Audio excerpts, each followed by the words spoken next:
whakarongo ki te tangi a te korimako. Kōrero flowing out the hook of force. Kaupapa relevant, kaupapa out of bounds, kaupapa exigent, kaupapa paramount.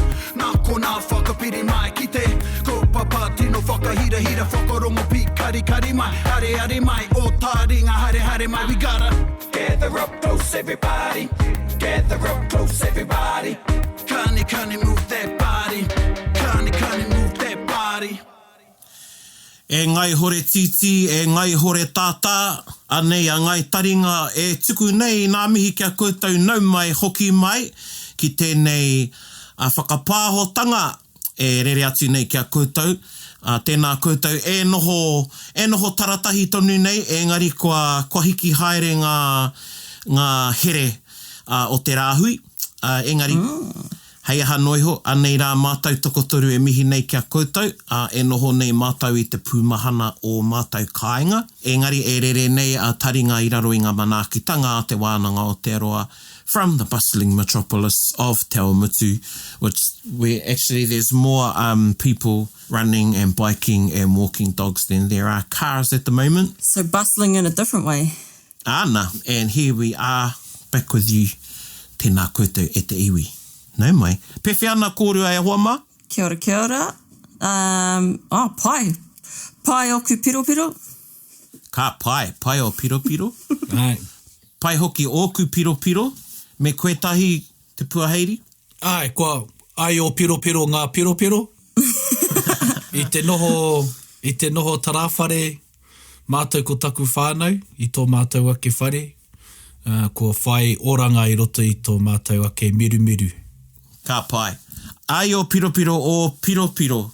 Ai, ana. You get a piro for that. Mā koutou e whakarongo mai ana. Yeah, you have a think about what that means. Ai o piro. We've talked about kupu that intensify, and we've talked about ai o piropiro. And e pewhi ana o piropiro is the kīwaha we covered. Ai. And then I said that te puaheire's got a piro. I'm not saying he is piro, because he rere... He rere ke tēnā piro. Ana.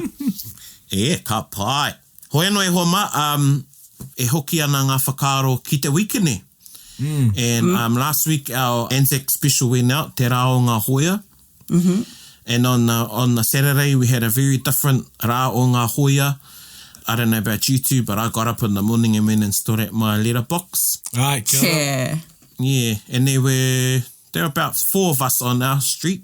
Oh, cool. Yeah, the neighbour across the road had their candle burning and someone played off the radio. The last post. The last post, te pou whakamutunga. Te pou whakamutunga. Te pou whakamutunga. I like that. Ai, pewhia kōrua. Ai, pērā hoki mātou ko taku tiriti. I konei, ki te mao ko taku hoa i o mātou hoa e noho tahi ana kia mātou. I puta mai e tahi. I pērā hoki mao ko taku hoa i puta atu i runga i tō mātou prani. Ai. I whakatangi hia e mātou te live feed no RNZ. Oh, cool. Ai. I rangona e mātou te tangi ngā bagpipes. I whakatangi he tētahi o aku hoa o tō mātou tiriti, i whakatangi ana i te bagpipes. I tā kirikiri hoki nei ngā tauwharewharenga o te ate, mō rātou. Yeah. So it was very touching actually to see the amount of people who participated in our street. Ia ora. Man. Me koutou, Erika? I'm just going to be honest and say we're still asleep. Good on you. Good on you. But we had our weekly Zoom whānau party that night, and we had a theme for our backgrounds. Ka pai. You know how you can change your virtual backgrounds? We had to change it to an Anzac one. And then we got split into breakout rooms on Zoom. And we had to learn that Māori Battalion march song. Ai. And make up our own actions to it in our groups, and then come back to the whole group and show our waiata to them. Neat. Which was pretty crack up. Ka rawe. But I really enjoyed seeing everybody's photos of the poppies they were making. Had to put out on their driveways and stuff. That was really cool. And there were some really cool art projects that kids were doing. Yeah. I think for it's really in this it's always interested me the whakapapa of the poppy and how where does that come from? How two things sort of come together. Say Anzac comes from Gallipoli, and then the poppy comes from Flanders fields. Kia ora. So from France, in Flanders fields where poppies grow between the crosses, row on row, I think is part of the poem. Oh, okay. Yeah, and how we've taken the symbol of that from France and then Anzac from Gallipoli. Hoi no, ko tātou tērā. Kia ora. Ko te tangata tērā. Cool. And I'm sure many of you, Ngai Taringa, our listeners, thought of Anzac in your own way, whether it was going out and standing at your letterbox early in the morning at 6 o'clock, or just remembering the sacrifices that, and I won't just say our karaua, but also our kuia and men and women over the years have made in the services. I jumped in on a live service too, run by Te Wakahuia. Aye. And one of the kaikarakia, Taku Mahanga, Praone Titan, he acknowledged the battles that happen here in Aotearoa. Oh, cool. So on that theme, ko tā tātou e te iwi, we're sort of going with we played a Waiata last week and we thought, we can't not talk about some of the Waiata that came out of both the Great War, World War I, Pakanga Tuatai, or Te Pakanga Nui, and Te Pakanga Tuarua. Kia ora. So, koina te aronga o tēnei hōtaka, o taringa i tēnei wā. But before we get into those Waiata, ngā Waiata o te Pakanga, we've got our kīwaha. I don't want to glorify war or anything, but this particular kīwaha, tutu ana te puehu. Tutu ana te puehu. Tutu ana te puehu, tutu te puehu. Is a kīwaha you would use if there's something, there's a bit of, maybe a raruraru's going to go down, someone's going to get their knickers in a twist, or has got their knickers in a twist, say, did you go to the hui yesterday at the pā? Oh, yeah, tutu ana te puehu. And if I was to translate tutu ana te puehu, it means for the dust to rise. Oh. Yeah. Stirring up the dust. Ka pai? Kicking up a fuss. Yeah. Yeah. Kicking up a fuss. Or That's cool. you might translate that in today's language as dramas. Yeah. Dramas went there or something like that. Yeah. That paints a real cool picture, those words. Yeah. Yeah, tutu ana te puehu. So where do you think the imagery come from, kia koe praone? Tutu ana te puehu. Would it be from the marae atia? Ai. Yeah, or when war parties meet and... Ana. Kato era, te marae atea, te marae atu, ka haka ana te tangata i ngā wāmua ki waho i runga i te papa i te whenua. Cool. Ka tutu haere te puehu. Ai, kia ora. And Yeah. I tino kitea tērā i te 150th o Rākau. Ai. In 2014, had a huge pōwhiri at Ōrākau. And, had thousands of people come and take part in the pōwhiri. And it was a hot day. Ai. And te marae tū ai te pōwhiri hadn't been any rain for a while. And man, when Peru was done, and the whakatū waiwai, the various haka, I tutu te puehu. Cool. The dust rose. It was a spectacle Yeah. to behold. Ai, tika. And it was actually, that was the first time I can say that I've witnessed that. The dust actually rising. So koina te tutu ana te puehu, koina te kīwaha. Beautiful. Snow might have an example of how you can use it. I used once. Oh, yeah. What's another one? Probably like when you don't do the dishes and Lindley comes out and sees. Tutu ai te puehu. Yeah. Yeah, that's one. Yep, that's one. Yeah. Yeah, oh man, or did you watch the game the other night? Ai, tutu ai te puehu. Yeah. Yeah. Ke wainga nui e ngā tima. Yeah. Yeah. Pai taua kēmu tutu ana te puehu. Yeah. It was a good fight. It was a good contest. fight. Yeah. Good contest. Yeah. Yeah, so there's some different contexts you can use it in. Yeah. Koe no, koina tā tātou kīwaha e hoa mā. Tutu ana te puehu. And now we're going to get into our Waiata. ngā waiata o te riri, ngā waiata o te pakanga, me ki ko ngā pakanga o te ao. And these were songs, e te iwi, that were composed by prolific composers of the day, of their day. Ai. Ana hei whakarongo mā tātou, ana hei kōrero mā mātou ki a koutou. Whakarongo mai anei te waiata tuatahi. Me whakarongo pi kari kari.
Beautiful. Yeah, those are always, I don't know if it's... That's just as beautiful. I love listening to those old people, how they used to sing back then. Yeah. Yeah. Same, Kaya, you picked this one out, Erika. Māu e timata ngā kōrero. Oh, okay. So I didn't know this song before hearing that. I was just looking at this book online, The Little Waiata That Ran Away, Journal of Folklore. And they've documented old Māori songs that have kind of turned into party songs, but I won't get into that right now. But so this original was written by Paraire Tomoana, who was a pretty mean composer, eh? Yes, he was a prolific composer, yep. Very prolific, right? And so it was originally written as a lament song for the woman whose loved ones had been lost in battle. So that was during the First World War I. Yeah, ka aroha. And this version of Hoki Hoki Tonu Mai, that's the other interesting thing about this you shared with us before, is that it took on another tune in World War II era. Yeah. Ai, kia ora. Yeah. So this first one was like the lament version, but then the second version, they'd sort of livened it up a bit and remixed it, I guess, into a bit of a party song. Well, I don't think it was a party song. I think they just ended up singing them at parties. And that's the interesting thing to me too, is that we still sing them at parties. Yeah, they become regulars in the party folklore, yeah. Well, because I'm wondering, around the time when it got more modernised, would that have been when they were doing those fundraising concerts for the Māori Fund for the Second World War, maybe? Yes, yeah, definitely. And you know, the tunes of the time, it was a way to get the people singing them because they were the in-tunes of the day. Ai, kia ora. True. Yeah, and I think if you look at that period, it's big difference. World War I, 1919, and he sort of jumped 30 years. So, you know, the attitudes, well, not only the attitudes, but the critical mass who could speak Māori was very, very different in those 20, 30 years. Kia ora. True. You know, so it was another tool, I guess, that the composers used to get rangatahi of the day singing the waiata. I think that just happened inadvertently. Yeah. But ātāhua ngā kupu, and you know, like a lot, most of these, if not all of these songs, very simple words. Yeah. Ai. Hoki hoki tonu mai, te wairua o te tau, ki te awhi reinga, ki tēnei kiri e. So the spirit of my beloved one from Te Reinga embraces me. Ka pinea koe au, and he kupu mino te pinea. Pinea, ai. Pinea. Yeah, you are pinned to me. You are pinned to me with the closeness of love. with the pin that will never rust away. Ki te pine e kore nei e waikura. Oh, beautiful. Yeah, there you go. In its simplicity, there's a lot of depth in each line. Yeah. That's the thing with all the old songs, They are just so simple. Yeah. But the meanings are huge. Yeah. Well, I think when we get into this next waiata, we'll see another example of lyric. Kia ora. Yeah. Ai. Okay, koe nā tērā waiata e te iwi, hoki tonu mai. The composer is Paraire Tomoana, no Ngāti Kahungunu. Ai. And Good friends with Apirana Ngata, you were saying? Yeah, very good friends with Apirana Ngata. And Apirana Ngata, he was a composer in his own right as well. Kia ora.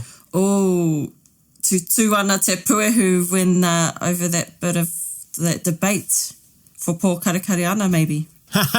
Yes, could be. For those of you karepe ko te mōhio ana, the mokopuna of Paraire maintain that he composed Paul Karekariana, whereas a lot of Ngāti Porou say that Apirana Ngata composed Paul Karekariana.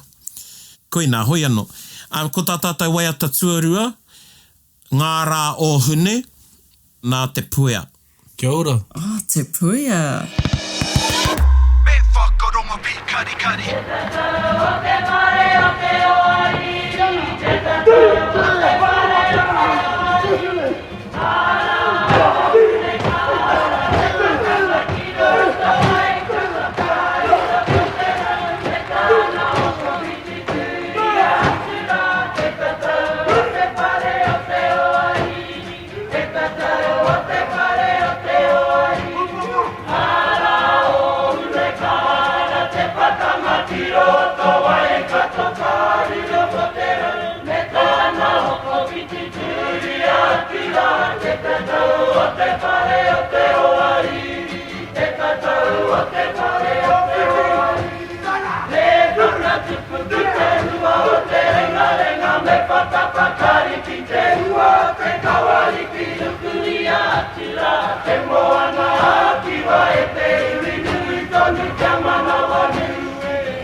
Ka pai. Ka pai. Hey, that's the waiata ngā rā o hune, Ai. the days of June. That's really cool. So that's like real catchy. Yeah, and for such a happy, jovial sounding waiata, you wouldn't think that it's about something so serious. Yeah. Tika, that's probably one of my overall observations of the songs, the waiata that came out during that time. They have really lovely tunes, but ki te ruku, ki te hohunutanga o ngā kupu, ka ki te koe i tētai atu āhuatanga. Koina. Te pauri, ngā māharahara o te iwi. This is going off topic, but that's like Taika Waititi movies. Yeah. They're funny, but they have really serious meanings. They've got some, yeah, and they're in plain sight, or they're in plain listening. Yeah. No, that's a real cool, catchy song. Was that written around the same time as World War I? Yep, so that's a World War I waiata, and it refers to Te Rau, who, in the last episode, our Anzac special, Kia ora. I talked about Te Ture Māpere, and the conscription.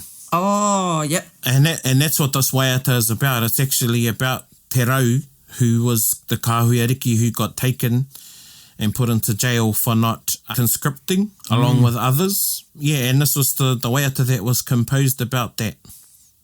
Ngā rā ohune. So it's a memory marker, as all Waiata are.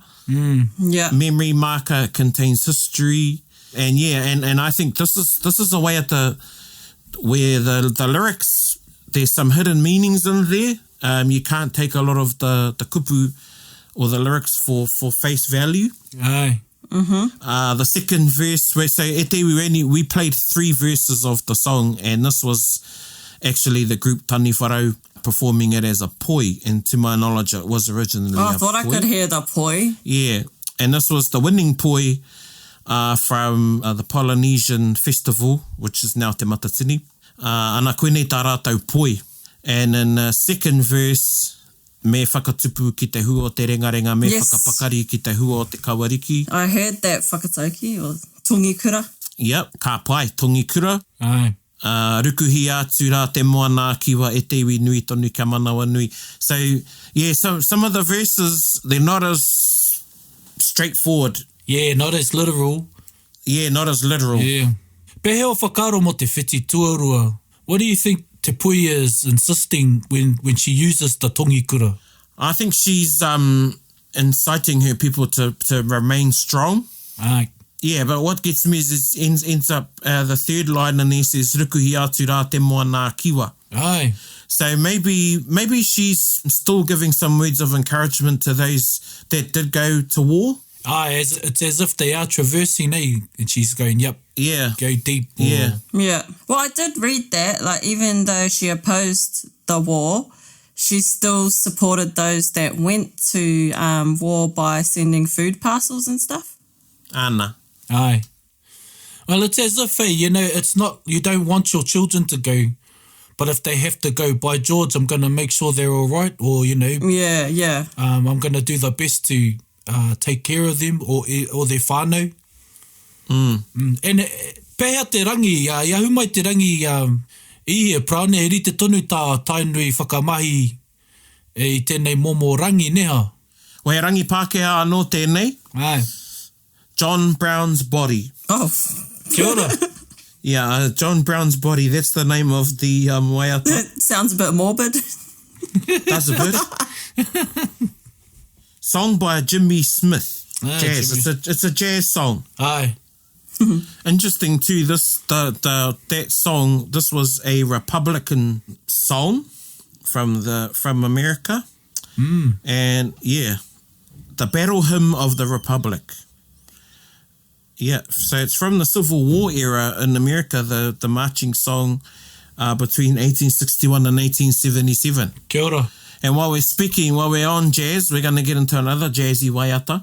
Cool. Anei te Waiata tuatoru, whakarongo mai, e te hoko whitu atu. Taringa, taringa. This is another item by Tuininga Wai. Hoko hitu atu, katira te hinga hinga noa. Sung to the air of In the Mood, a great favorite in the native schools and also outside wherever it has been performed.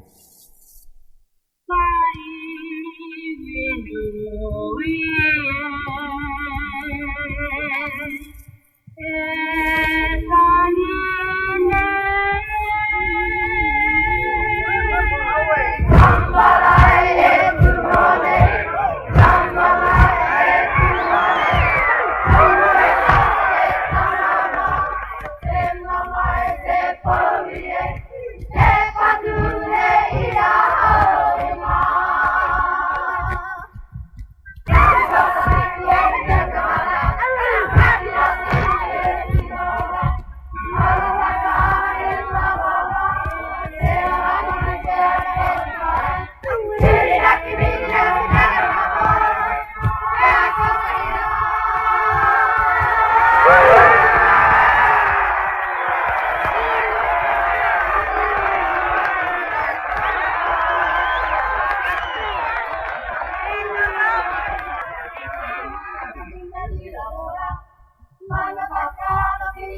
a party. That was quite a Yeah, that sounded like a pumping party. There was a festive rendition. We're not too sure where that clip come from. We was trying to find the original clip. A lot of whistling going on in there too. Yeah, whistling, yahooing. Must have been some impressive dancing or actions going on there. Some courting. There are, even how we sing it today has changed. Aye. So, when you hear how they used to sing it, or how it should be sung rather, it's e te hoko whitu atu kia kahara, da da da da da. It follows the Glenn Miller sort of band way of how they play it. Yep. Yeah. But now it's sort of turned into e te hoko whitu atu kia kahara. Bam, bam. Ringa. Yeah, you don't hear the instruments, Yeah. They really, I get you. in the phrasing of the original, Yeah. they do a good job, or Tuini done a very good job of matching the phrasing with the timing of the instruments. Yeah, the consonants on the beat. Yeah. It's really, really cool. Yeah, so that was written to In the Mood by Glenn Miller. And to my knowledge, written by another prolific composer of the time, Tuini Ngāwai, from Ngāti Porou. And it says it was performed at the Great Ngārimu Memorial in October 6, 1943. He was awarded posthumously the Victorian Cross when it was gifted to his parents at the time, and they performed it at that memorial service. It says it wasn't one of the records I have is it wasn't originally written for the occasion, but Tuini wrote it over a 2-year period, and she put it away and then finished it in 3-minute bursts, they say. And in the middle of the song, that's where you can tell the change, the rhythm and tune changes abruptly, and that's where you hear the lament for Te Moana Nui a Kiwa. Yeah. Ngārimu. I think it was that hui too was where Ngāti Porou started wearing the purple sash. Oh, kia ora. Okay. Yeah, so the purple was for the VC ribbon. Ai, tika. Oh, right. Yeah, and now that's become a mainstay of Ngāti Porou uniform, I guess, pōwhiri uniform. If they're not in pari and piu-piu, or sometimes you'll see them in piu-piu, and then black, and then a purple sash. Ai. Cool. And it originates from that big hui they had, and there's a whole lot of waiata that came out of that hui. Yeah. Ai. Yeah. Great song, that. Yeah, great song. And the only reason why I chose is because it's well known, but I didn't really know where it came from, and so I thought I'll just have a little rangahau on this. Kia ora. And, just a revision of Lieutenant Moana Nui a Kiwa Ngārimu VC. Kia ora. And his efforts and what happened. And, it goes to show the involvement of the iwi. And I'm probably talking about Ngāti Porou here only because a lot of their songs came out, such the involvement of it. They didn't go by whānau. Iwi decided what they were going to do, as a collective. Koina. And they gave a lot. And due to Apira Ngata, his involvement in encouraging his iwi to partake and contribute so they could justify, I guess, their being subjects of the British Crown. Yeah. I'm just reading here.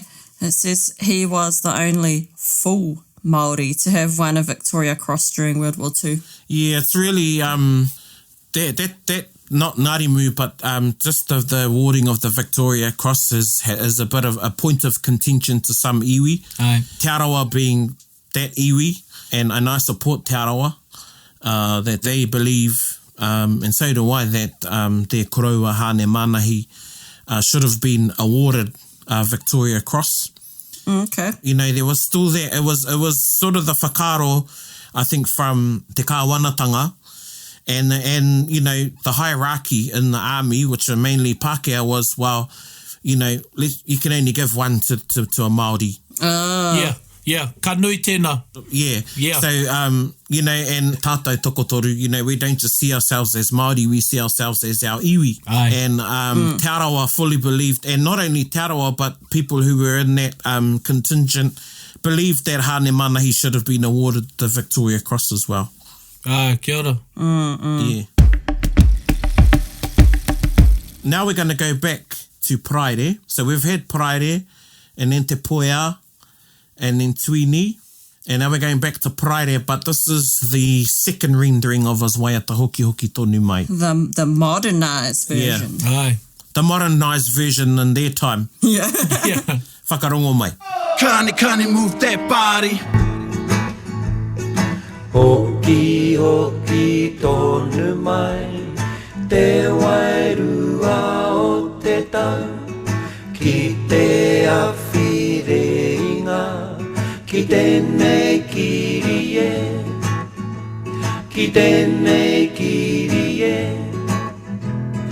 Ka pine a koea, ki te pine o te aroha, ki te pine e korene, e wai kurae, e wai kurae. Hoki hoki tonu mai, te wairua o te tau, ki te awhireinga, ki tēnei kirie, ki tēnei kirie.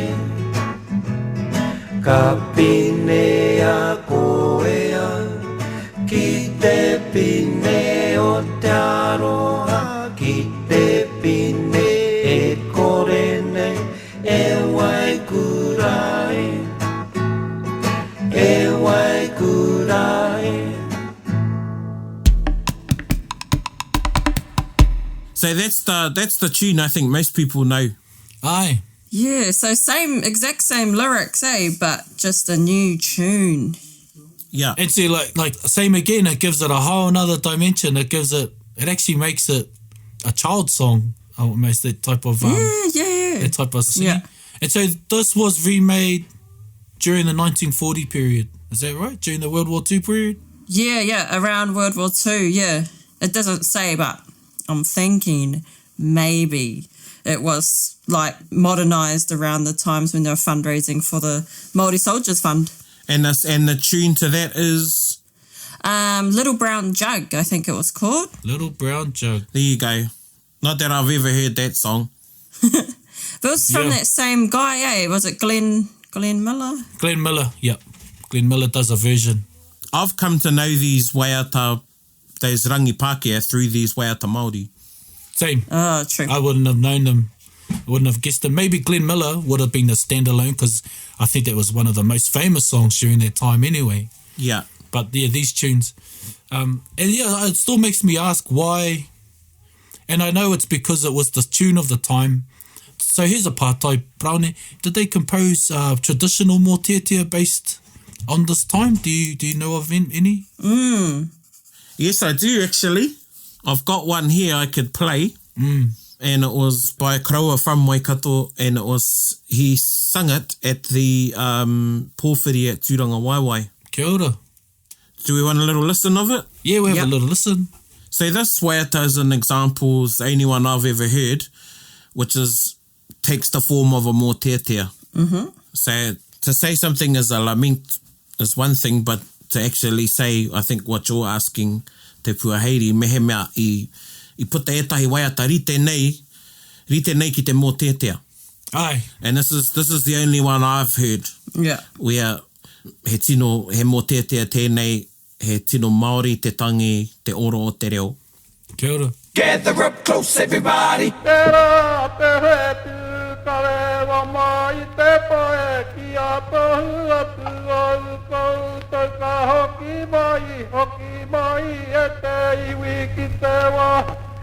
Ka inga mate wiki ni pe pa mama I hoka tuku ari roko utau kirua o kiri ka hinga ire ira ape hoko hitu toa iruga I te pakanga ka maluko utau I te hori rie I te iwi o hitara ka tuku ko te kohu Kirunga ya koutoi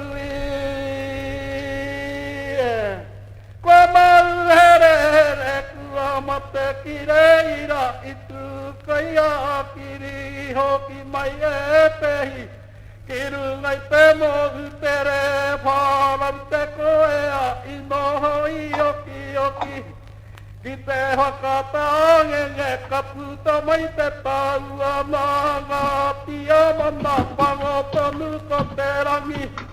I te aro pereina ka Pakanga i reira ka kore he paura ka tatariki a pō ka paiti pēneti a te nui tirani. Me ahi te reiri a kātahi ka hoki ki runga o ihi pai. Koro, he had one more verse. Ka nui tēnā. Ka nui tēnā. Me tāna whakamahinga i te i rungo i ngā ingo ahi treiria i rea atu ki ihipa. Yeah. And I don't know if my ears heard right, but it sounded like he said ngā iwi o hitara. Yeah. Something like that, yeah. And did he make a reference to the prisoners of war? Yeah. Yeah, yeah. It's very, very clever. So, I don't know, you know, if I could, I can ask Tiaki, so did you, because he does that in his whai kōrero. So this is one of the pōwhiri, this particular pōwhiri is at Tūranga Waiwai. And he launches into his whai kōrero, does a tauparapara ka timata on the whai kōrero, and then he does this waiata straight after his whakatau i te manuhiri. This isn't actually his waiata tautoko. Kia ora. And he's actually going through chronological order, and he's actually giving references to particular battles and what happened at them. Ai. Like he says they ran out of ammunition. Ai, I pau te paura. Yeah, and then he says, I paiti pēneti. So my translation is they fixed bayonets. Ai. Ah. Yeah. Hoi anō, koenei ana ki te waiata ki taku mōhio tino mō tētea nei te āhua. Kua rango nei au. I rongo ana i te wehi. Yeah. So was that guy one of the actual soldiers? No, Tiaki, he was a karaua. He was one of the speakers for and a tohunga of his time for King Koroki. Oh, okay. And I don't know if you heard Weekini Pepper. Ai. So he's talking about the weekend paper and that's where the people would get their information from. And in another verse, he talks about the radio. The radio, ai. Radio. Yeah. See, I thought I heard those, but I was thinking perhaps I'm just looking too far. Yeah. But I'm like, geez, he said it. They said it. Even the use of te reo then and te whakamauritanga o ngā kupu Pākehā. Yeah. Yeah. It's I like listening to compositions of that time because that's when you start hearing a lot of it being used. Yeah.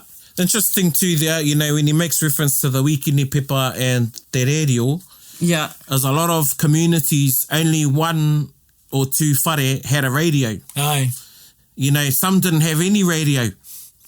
That was their only contact to the outside world.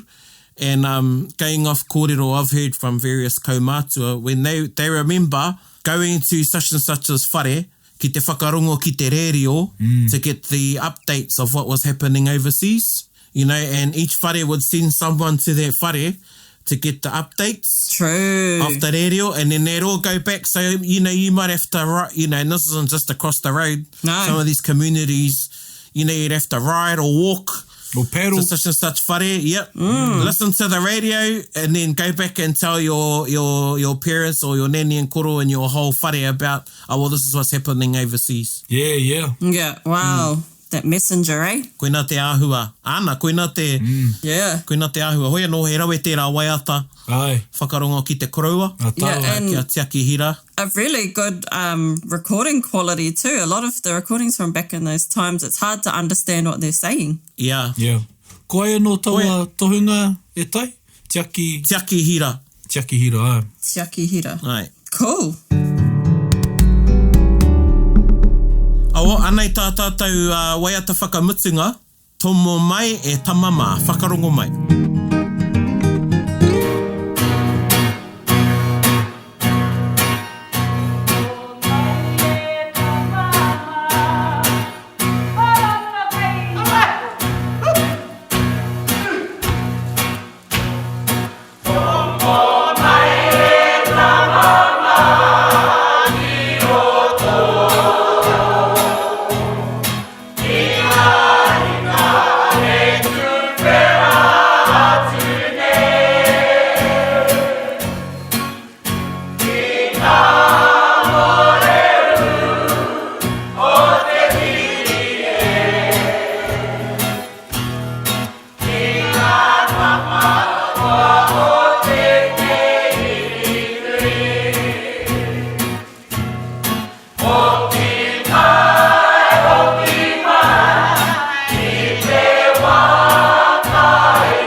favourite.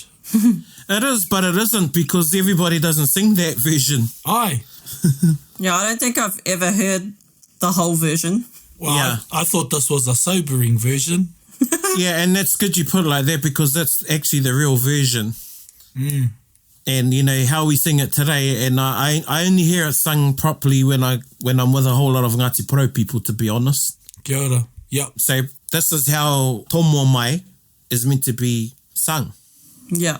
It's like this. And when you look at the words, you know, tino aroha ngā kupu, Yeah. Aye. Real melancholy, eh? yeah, hoki rua rua mai e tamama, you return fewer in number. Yeah, in the last verse, nā te moana rā ko te wiki tōria. So again, talking about ngā rimu. Aye.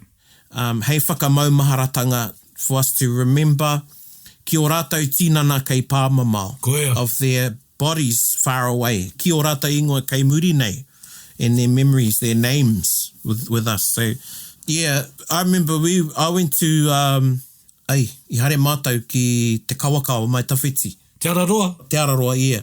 And we stayed at Horowera. Yeah. It's around the corner. By Mātahi o te tau. And anyway, Ana and Koro Jews turned up in the night and, you know, I te tahau, te kura rā I haere rāhau ko taku kura o mua, although I wasn't at school then. And when he heard that our school was from Te Arawa, he started, you know, giving us a growling. I tutu ai te puehu. I tutu te puehu. I tutu te puehu. This was at about 1 a.m. Ka tai mai te koroa. Why? What did you do? Well, he wanted to talk about the song Tomo Mai and how Oh, okay. everybody sings the wrong words because of the Howard Morrison Quartet. Ah. Aye. That's who popularised the song, Yeah. or their version of it, I should say. And now everybody, you know, I don't think I've ever been in a party where everybody's singing this version of the Waiata, Yeah. the right words. Or the same version at the same time. Yeah. Or even when you hear even if you listen to the words we sing today, the wrong one, I should say, e he ana te reo. Tika. Tino he nei te reo I roto I te Waiata nei. So yeah, it's another, you know, another example of how Waiata has changed over time. Yeah. Taken on, it's become its own sort of a thing, and kua wareware. Aye. Kua wareware ki te whakapapa o te Waiata, kua wareware ki te kaupapa ki ngā kupu tika o te Waiata. And there you go, e te iwi, learn the right, and I won't say this version, learn the right one. Kia ora. Koe nei te mea tūturu. Yeah, now that you've pointed all of these out to me, like, there's probably so many songs that I think are just how they are that actually have original versions that have been changed. Ana. Which in this day and age, these songs are remembered now. They're not just good tunes. There's a reason why. Or, you know, what I'm saying is, yeah, look up the whakapapa or the reason to these songs. And a lot of yous have nostalgia about them being drinking songs. And, you know, there's a kōrero to that as well. Yeah, yeah. You know, te hokinga mai o ngā hoa, e tai hoki haurangi mai. Yeah. E pehi ana i ngā maumaharatanga o rātou. Nō rātou e mahi ana I a rātou mahi I tā wāhi. Yeah. Didn't a lot of the songs too that the Māori Battalion came back with, because they'd spent a lot of time in places like Italy and that they'd picked up a bit of the language. So there's a few songs floating around down the coast that I don't actually know them, but I know that there's Italian kupu in them. Right. That came from when they were overseas. Yeah. I mean, it's a mission of cultures, eh? Yeah. No matter where you go, there's a mission of cultures, and they would have exchanged many things, and songs and words and Ana. And the tunes. The and tunes, some yeah. of the tunes, like the Waiata, Te Piriti, you know, El Silencio. El That's Silencio, an Italian yeah. tune. Aye. Yeah. Taku aroha yaue. That's the tune that came back with them from Italy. Oh, true. Aye. And I'm sure there's a whole lot of other ones.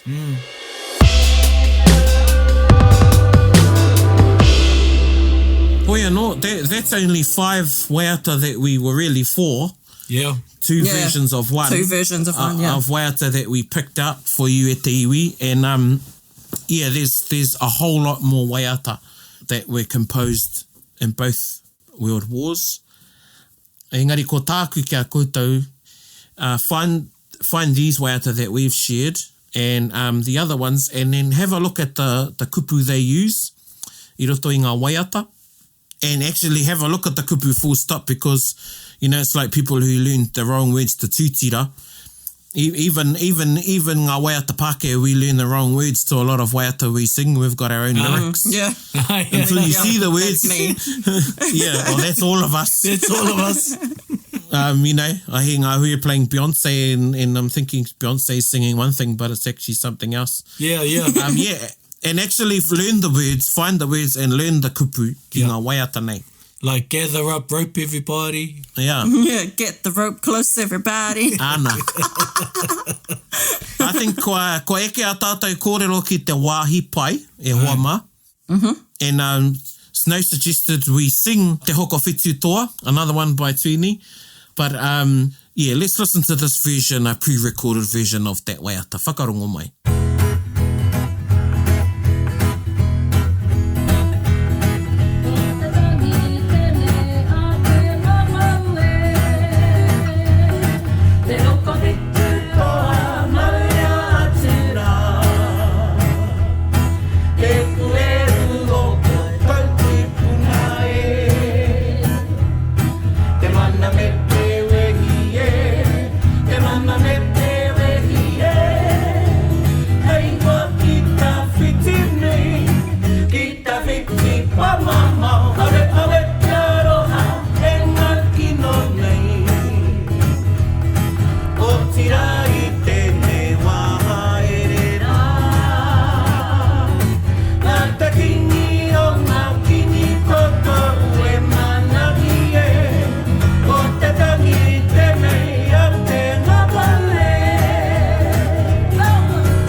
Gather up close, everybody.